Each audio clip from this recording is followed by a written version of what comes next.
नमस्कार। आप देख रहे हैं मंत्रवाणी, आपके अपने पसंदीदा वीडियो मंच यूट्यूब पर। किसी भी शुभ कार्य की शुरुआत श्री गणेश की वंदना के बिना अधूरी मानी जाती है। आज हम करेंगे भगवान गणेश की स्तुति और 108 बार जप इस अद्भुत ध्यान श्लोक का। गजाननं भूतगणाधिसेवितं कपितजम्बुफलचारुभक्षणं उमासुतं शोकविनाशकारकं नमामि विघ्नेश्वर पादपंकजम्। इस श्लोक में भगवान गणेश के स्वरूप का वर्णन है, जो गजमुख हैं, भूतगण जिनकी सेवा करते हैं, जिन्हें कपित और जामुन फल अति प्रिय हैं, जो माता पार्वती के पुत्र और शोक विनाशक हैं। ऐसे विघ्नेश्वर के चरणों में हम नमन करते हैं। यह श्लोक हमें सिखाता है कि श्री गणेश की उपासना से जीवन के सभी विघ्न दूर होते हैं और कार्यों में सफलता प्राप्त होती है। गजाननं भूतगणाधिसेवितं कपितजम्बुफलचारुभक्षणं उमासुतं शोकविनाशकारकं नमामि विघ्नेश्वरपादपङ्कजम्। गजाननं भूतगणाधिसेवितं कपितजम्बुफलचारुभक्षणं उमासुतं शोकविनाशकारकं नमामि विघ्नेश्वरपादपङ्कजम्। गजाननं भूतगणाधिसेवितं कपितजम्बुफलचारुभक्षणं उमासुतं शोकविनाशकारकं नमामि विघ्नेश्वरपादपङ्कजम्। गजाननं भूतगणाधिसेवितं कपितजम्बुफलचारुभक्षणं उमासुतं शोकविनाशकारकं नमामि विघ्नेश्वरपादपङ्कजम्। गजाननं भूतगणाधिसेवितं कपितजम्बुफलचारुभक्षणं उमासुतं शोकविनाशकारकं नमामि विघ्नेश्वरपादपङ्कजम्। गजाननं भूतगणाधिसेवितं कपितजम्बुफलचारुभक्षणं उमासुतं शोकविनाशकारकं नमामि विघ्नेश्वरपादपङ्कजम्। गजाननं भूतगणाधिसेवितं कपितजम्बुफलचारुभक्षणं उमासुतं शोकविनाशकारकं नमामि विघ्नेश्वरपादपङ्कजम्। गजाननं भूतगणाधिसेवितं कपितजम्बुफलचारुभक्षणं उमासुतं शोकविनाशकारकं नमामि विघ्नेश्वरपादपङ्कजम्। गजाननं भूतगणाधिसेवितं कपितजम्बुफलचारुभक्षणं उमासुतं शोकविनाशकारकं नमामि विघ्नेश्वरपादपङ्कजम्। गजाननं भूतगणाधिसेवितं कपितजम्बुफलचारुभक्षणं उमासुतं शोकविनाशकारकं नमामि विघ्नेश्वरपादपङ्कजम्। गजाननं भूतगणाधिसेवितं कपितजम्बुफलचारुभक्षणं उमासुतं शोकविनाशकारकं नमामि विघ्नेश्वरपादपङ्कजम्। गजाननं भूतगणाधिसेवितं कपितजम्बुफलचारुभक्षणं उमासुतं शोकविनाशकारकं नमामि विघ्नेश्वरपादपङ्कजम्। गजाननं भूतगणाधिसेवितं कपितजम्बुफलचारुभक्षणं उमासुतं शोकविनाशकारकं नमामि विघ्नेश्वरपादपङ्कजम्। गजाननं भूतगणाधिसेवितं कपितजम्बुफलचारुभक्षणं उमासुतं शोकविनाशकारकं नमामि विघ्नेश्वरपादपङ्कजम्। गजाननं भूतगणाधिसेवितं कपितजम्बुफलचारुभक्षणं उमासुतं शोकविनाशकारकं नमामि विघ्नेश्वरपादपङ्कजम्। गजाननं भूतगणाधिसेवितं कपितजम्बुफलचारुभक्षणं उमासुतं शोकविनाशकारकं नमामि विघ्नेश्वरपादपङ्कजम्। गजाननं भूतगणाधिसेवितं कपितजम्बुफलचारुभक्षणं उमासुतं शोकविनाशकारकं नमामि विघ्नेश्वरपादपङ्कजम् गजाननं भूतगणाधिसेवितं कपित्थजम्बूफलचारुभक्षणम् उमासुतं शोकविनाशकारकं नमामि विघ्नेश्वरपादपङ्कजम् गजाननं भूतगणाधिसेवितं कपित्थजम्बूफलचारुभक्षणम् उमासुतं शोकविनाशकारकं नमामि विघ्नेश्वरपादपङ्कजम् गजाननं भूतगणाधिसेवितं कपित्थजम्बूफलचारुभक्षणम् उमासुतं शोकविनाशकारकं नमामि विघ्नेश्वरपादपङ्कजम् गजाननं भूतगणाधिसेवितं कपित्थजम्बूफलचारुभक्षणम् उमासुतं शोकविनाशकारकं नमामि विघ्नेश्वरपादपङ्कजम् गजाननं भूतगणाधिसेवितं कपित्थजम्बूफलचारुभक्षणम् उमासुतं शोकविनाशकारकं नमामि विघ्नेश्वरपादपङ्कजम् गजाननं भूतगणाधिसेवितं कपित्थजम्बूफलचारुभक्षणम् उमासुतं शोकविनाशकारकं नमामि विघ्नेश्वरपादपङ्कजम् गजाननं भूतगणाधिसेवितं कपित्थजम्बूफलचारुभक्षणम् उमासुतं शोकविनाशकारकं नमामि विघ्नेश्वरपादपङ्कजम् गजाननं भूतगणाधिसेवितं कपित्थजम्बूफलचारुभक्षणम् उमासुतं शोकविनाशकारकं नमामि विघ्नेश्वरपादपङ्कजम् गजाननं भूतगणाधिसेवितं कपित्थजम्बूफलचारुभक्षणम् उमासुतं शोकविनाशकारकं नमामि विघ्नेश्वरपादपङ्कजम् गजाननं भूतगणाधिसेवितं कपित्थजम्बूफलचारुभक्षणम् उमासुतं शोकविनाशकारकं नमामि विघ्नेश्वरपादपङ्कजम् गजाननं भूतगणाधिसेवितं कपित्थजम्बूफलचारुभक्षणम् उमासुतं शोकविनाशकारकं नमामि विघ्नेश्वरपादपङ्कजम् गजाननं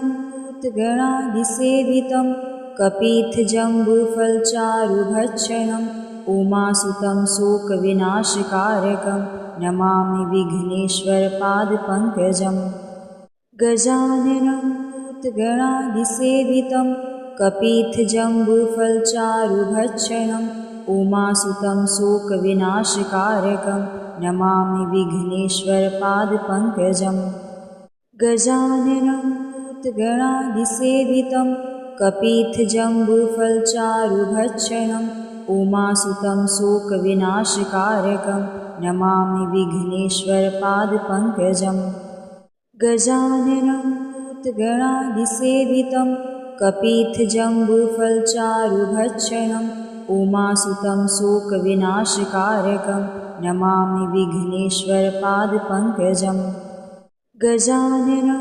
भूतगणाधिसेवितं कपित्थजम्बूफलचारुभक्षणम् उमासुतं शोकविनाशकारकं नमामि विघ्नेश्वरपादपङ्कजम् गजाननं भूतगणाधिसेवितं कपित्थजम्बूफलचारुभक्षणम् उमासुतं शोकविनाशकारकं नमामि विघ्नेश्वरपादपङ्कजम् गजाननं भूतगणाधिसेवितं कपित्थजम्बूफलचारुभक्षणम् उमासुतं शोकविनाशकारकं नमामि विघ्नेश्वरपादपङ्कजम् गजाननं भूतगणाधिसेवितं कपित्थजम्बूफलचारुभक्षणम् उमासुतं शोकविनाशकारकं नमामि विघ्नेश्वरपादपङ्कजम् गजाननं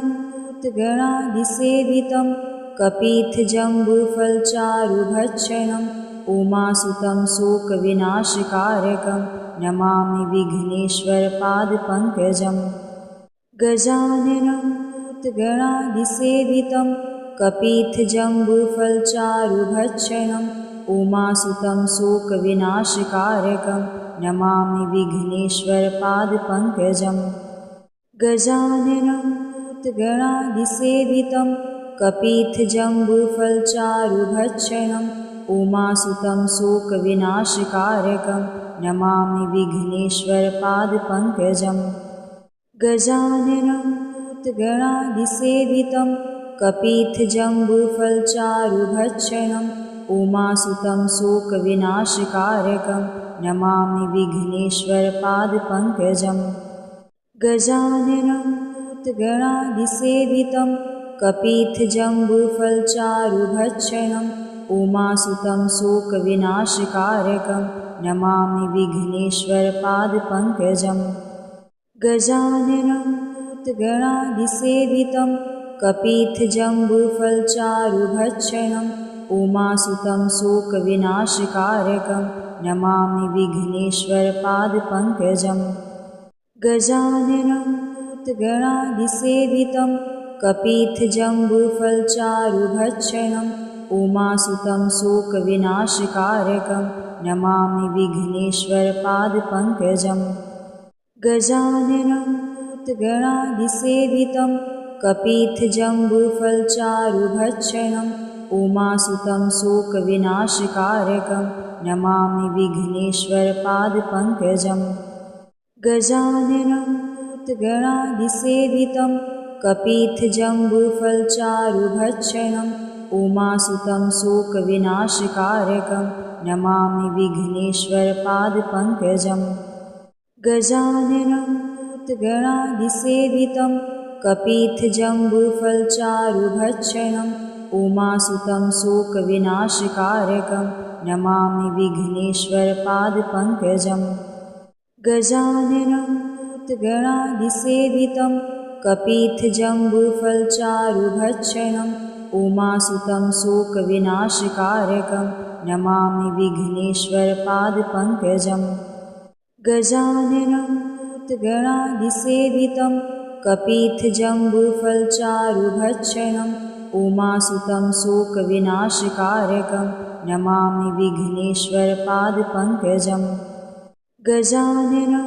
भूतगणाधिसेवितं कपित्थजम्बूफलचारुभक्षणम् उमासुतं शोकविनाशकारकं नमामि विघ्नेश्वरपादपङ्कजम् गजाननं भूतगणाधिसेवितं कपित्थजम्बूफलचारुभक्षणम् उमासुतं शोकविनाशकारकं नमामि विघ्नेश्वरपादपङ्कजम् गजाननं भूतगणाधिसेवितं कपित्थजम्बूफलचारुभक्षणम् उमासुतं शोकविनाशकारकं नमामि विघ्नेश्वरपादपङ्कजम् गजाननं भूतगणाधिसेवितं कपित्थजम्बूफलचारुभक्षणम् उमासुतं शोकविनाशकारकं नमामि विघ्नेश्वरपादपङ्कजम् गजाननं भूतगणाधिसेवितं कपित्थजम्बूफलचारुभक्षणम् उमासुतं शोकविनाशकारकं नमामि विघ्नेश्वरपादपङ्कजम् गजाननं भूतगणाधिसेवितं कपित्थजम्बूफलचारुभक्षणम् उमासुतं शोकविनाशकारकं नमामि विघ्नेश्वरपादपङ्कजम् गजाननं भूतगणाधिसेवितं कपित्थजम्बूफलचारुभक्षणम् उमासुतं शोकविनाशकारकं नमामि विघ्नेश्वरपादपङ्कजम् गजाननं भूतगणाधिसेवितं कपित्थजम्बूफलचारुभक्षणम् उमासुतं शोकविनाशकारकं नमामि विघ्नेश्वरपादपङ्कजम् गजाननं भूतगणाधिसेवितं कपित्थजम्बूफलचारुभक्षणम् उमासुतं शोकविनाशकारकं नमामि विघ्नेश्वरपादपङ्कजम् गजाननं भूतगणाधिसेवितं कपित्थजम्बूफलचारुभक्षणम् उमासुतं शोकविनाशकारकं नमामि विघ्नेश्वरपादपङ्कजम् गजाननं भूतगणादिसेवितं कपित्थजम्बूफलचारुभक्षणम् उमासुतं शोकविनाशकारकं नमामि विघ्नेश्वरपादपङ्कजम् गजाननं भूतगणादिसेवितं कपित्थजम्बूफलचारुभक्षणम् उमासुतं शोकविनाशकारकं नमामि विघ्नेश्वरपादपङ्कजम् गजाननं भूतगणादिसेवितं कपित्थजम्बूफलचारुभक्षणम् उमासुतं शोकविनाशकारकं नमामि विघ्नेश्वरपादपङ्कजम् गजाननं भूतगणादिसेवितं कपित्थजम्बूफलचारुभक्षणम् उमासुतं शोकविनाशकारकं नमामि विघ्नेश्वरपादपङ्कजम् गजाननं भूतगणादिसेवितं कपित्थजम्बूफलचारुभक्षणम् उमासुतं शोकविनाशकारकं नमामि विघ्नेश्वरपादपङ्कजम् गजाननं भूतगणादिसेवितं कपित्थजम्बूफलचारुभक्षणम् उमासुतं शोकविनाशकारकं नमामि विघ्नेश्वरपादपङ्कजम् गजाननं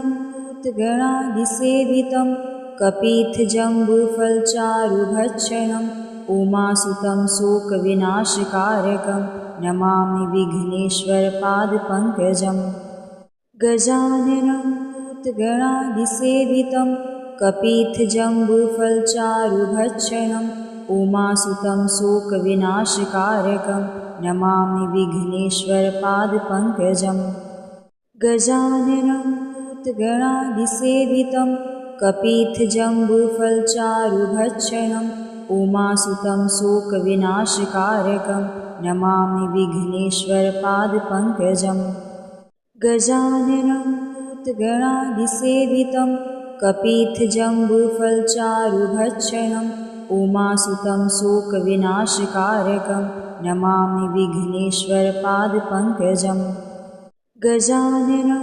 भूतगणादिसेवितं कपित्थजम्बूफलचारुभक्षणम् उमासुतं शोकविनाशकारकं नमामि विघ्नेश्वरपादपङ्कजम् गजाननं भूतगणादिसेवितं कपित्थजम्बूफलचारुभक्षणम् उमासुतं शोकविनाशकारकं नमामि विघ्नेश्वरपादपङ्कजम् गजाननं भूतगणादिसेवितं कपित्थजम्बूफलचारुभक्षणम् उमासुतं शोकविनाशकारकं नमामि विघ्नेश्वरपादपङ्कजम् गजाननं भूतगणादिसेवितं कपित्थजम्बूफलचारुभक्षणम् उमासुतं शोकविनाशकारकं नमामि विघ्नेश्वरपादपङ्कजम् गजाननं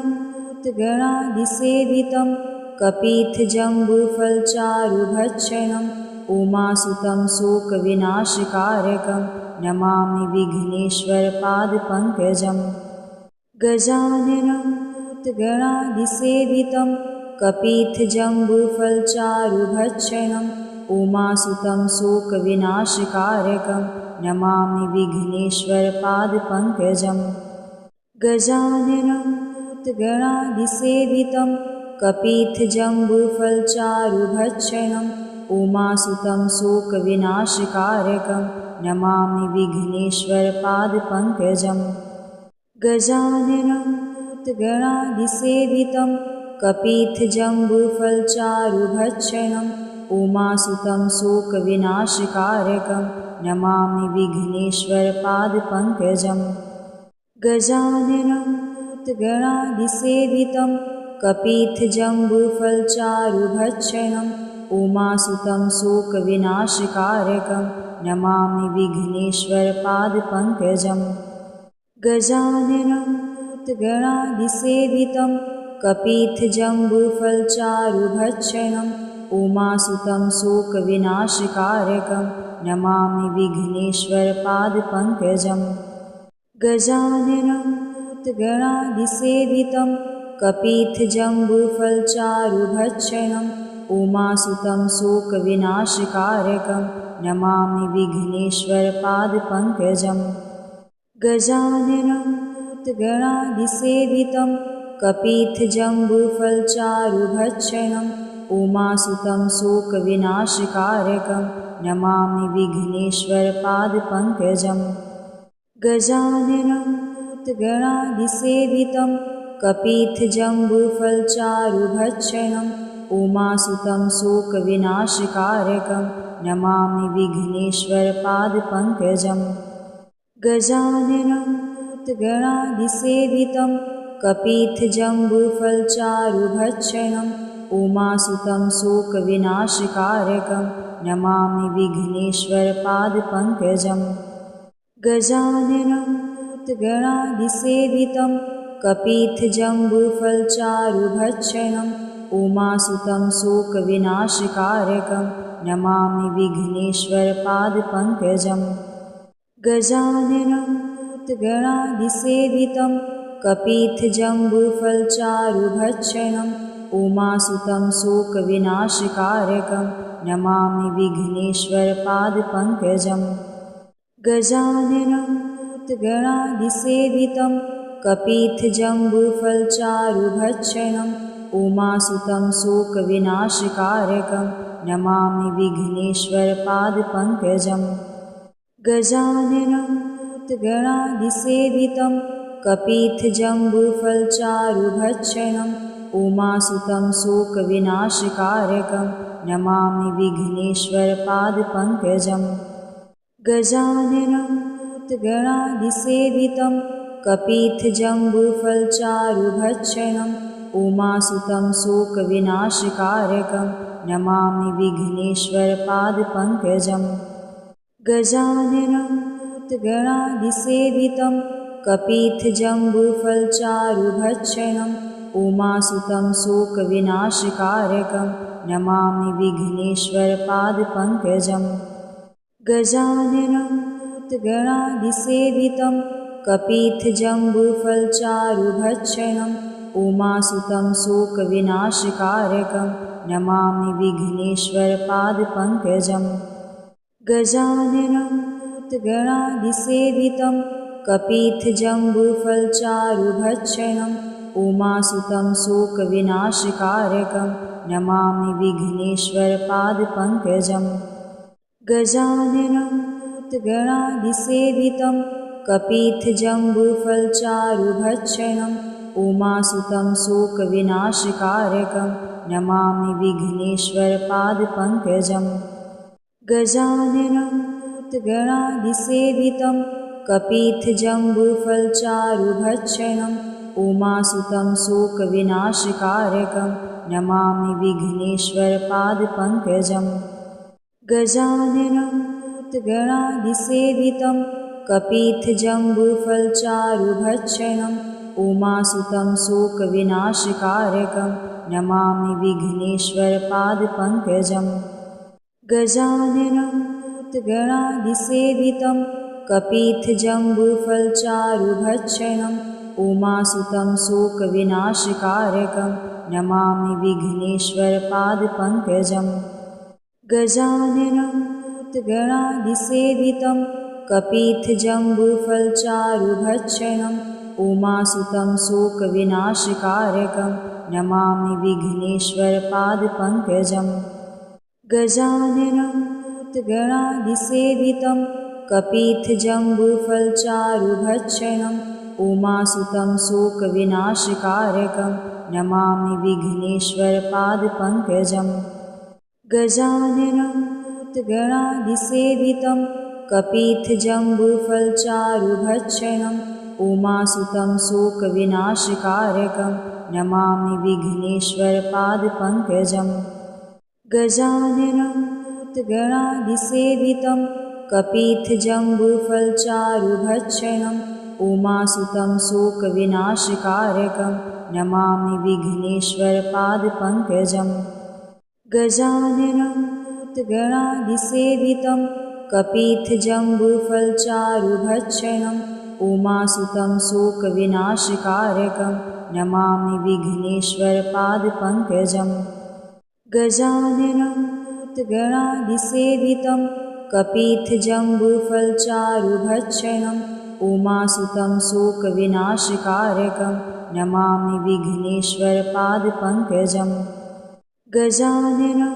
भूतगणादिसेवितं कपित्थजम्बूफलचारुभक्षणम् उमासुतं शोकविनाशकारकं नमामि विघ्नेश्वरपादपङ्कजम् गजाननं भूतगणादिसेवितं कपित्थजम्बूफलचारुभक्षणम् उमासुतं शोकविनाशकारकं नमामि विघ्नेश्वरपादपङ्कजम् गजाननं भूतगणादिसेवितं कपित्थजम्बूफलचारुभक्षणम् उमासुतं शोकविनाशकारकं नमामि विघ्नेश्वरपादपङ्कजम् गजाननं भूतगणादिसेवितं कपित्थजम्बूफलचारुभक्षणम् उमासुतं शोकविनाशकारकं नमामि विघ्नेश्वरपादपङ्कजम् गजाननं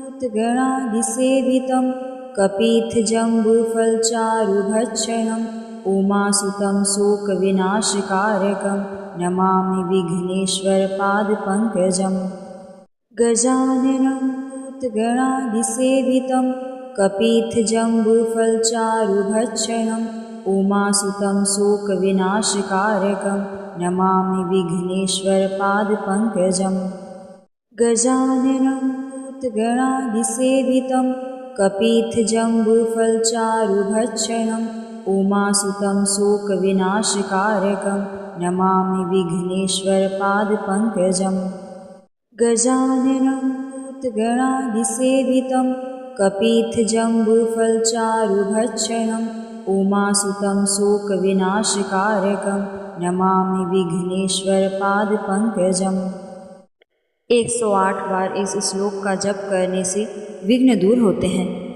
मानसिक शांति मिलती है और कार्यों में सफलता प्राप्त होती है। विशेष रूप से गणेश चतुर्थी व्रत और किसी भी नए कार्य के शुभारंभ पर इसका पाठ करना अत्यंत फलदायी माना गया है। गणपति बप्पा मोरया। मंगल कार्य सिद्ध हों, सभी विघ्न दूर हों। जय श्री गणेश।